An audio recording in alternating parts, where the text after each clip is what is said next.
ఆమె ఈ అబ్బాయికి డబ్బులు ఇచ్చి అతని చేతిని తాకుతూ, ఇది ఉంచుకో, సాయంత్రం సమయానికి వచ్చేయి అని చెప్తుంది. అప్పుడే ఆమె భర్త వచ్చి, కరిష్మా, ఎవరు ఈ అబ్బాయి అని అడుగుతాడు. అప్పుడు ఆ అమ్మాయి, ఇతను మన కొత్త ఇస్త్రీ ప్రెస్ వాడు, మన బట్టలు బాగా ఇస్త్రీ చేయమని చెప్తున్నాను అనంటుంది.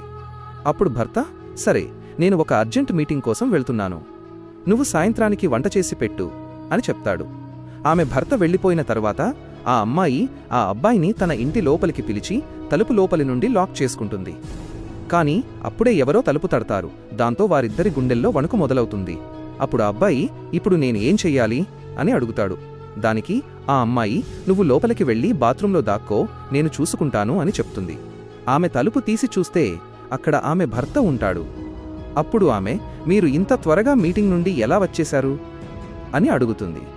దానికి అతను ఆ మీటింగ్ క్యాన్సిల్ అయిపోయింది అని చెప్పి ఫ్రెష్ అవ్వడానికి బాత్రూం వైపు వెళ్తుంటాడు. కాని ఆ అమ్మాయి అతన్ని ఆపడానికి ప్రయత్నిస్తుంది. అప్పుడే అతను బాత్రూంలో నుండి ఆ అబ్బాయిని బయటకు లాగి ఇలా అడుగుతాడు, కరిష్మా, నీ తమ్ముడు అన్న ఇక్కడ ఎందుకు దాక్కున్నాడు?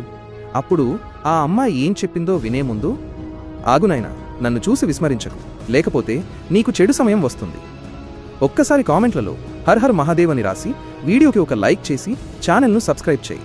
నీ ప్రతి కోరిక నెరవేరుతుంది. అప్పుడు ఆ అమ్మాయి, మా తమ్ముడి అన్నయ్య ఉద్యోగం ఊడిపోయింది, అందుకే మరే దారి లేక ఈ ఇస్త్రీ పనిచేస్తున్నాడు అని చెప్తుంది.